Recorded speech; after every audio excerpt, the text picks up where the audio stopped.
சென்னை ராயப்பேட்டை தலைமை அலுவலகத்தில் நவம்பர் 5ஆம் தேதி மாவட்ட செயலாளர்கள் கூட்டம் நடைபெறும் என்று அதிமுக தெரிவித்திருக்கிறது. கூடுதல் விவரங்களை செய்தியாளர் ராஜேஷ் வழங்க கேட்கலாம். ராஜேஷ், நவம்பர் 5ஆம் தேதி சென்னை ராயப்பேட்டையில் இருக்கக்கூடிய அதிமுக தலைமை அலுவலகத்தில் நடைபெறும் மாவட்ட செயலாளர்களின் கூட்டம் குறித்த விரிவான விவரங்கள்.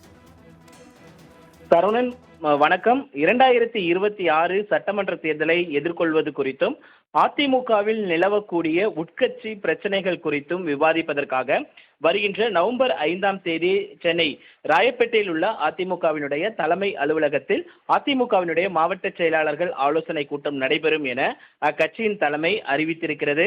அதிமுகவை பொறுத்த வரைக்குமே பரபரப்புக்கு பஞ்சமில்லாமல் உட்கட்சி மோதல், உட்கட்சி குளறுபடிகள் என்பது நாளுக்கு நாள் அதிகரித்து வருகிறது. கடந்த சில நாட்களுக்கு முன்பாக செங்கோட்டையன் அதிமுகவிலிருந்து பிரிந்து சென்றவர்கள் அனைவரும் ஒருங்கிணைந்து செயல்பட வேண்டும் என்று போர்க்கொடி தூக்கியிருந்தார். இதனை அடுத்து நேற்று அவர் நீக்கப்பட்டிருக்கிறார். இப்படியாக பல்வேறு விஷயங்கள் தொடர்ச்சியாக நடந்து வரக்கூடிய சூழ்நிலையில் அதே நேரத்தில் சசிகலா பல்வேறு செய்தியாளர்கள் சந்திப்பின் போதும் அதிமுகவை ஒருங்கிணைப்பேன் என்று அவரும் கூறி வருகிறார். இப்படியான ஒரு சூழ்நிலையில் 2026 சட்டமன்ற தேர்தல் எப்படி இருக்க போகிறது, அதிமுக எவ்வாறு சந்திக்க போகிறது என்பதெல்லாம் குறித்து விவாதிப்பதற்காகவும் அதே நேரத்தில் பூத் கமிட்டி மெம்பர்கள், பூத் கமிட்டி பொறுப்பாளர்கள் கூட்டம் என்பது வருகின்ற நவம்பர் 2ஆம் தேதி நாளைய தினத்தில் நடைபெற இருக்கிறது.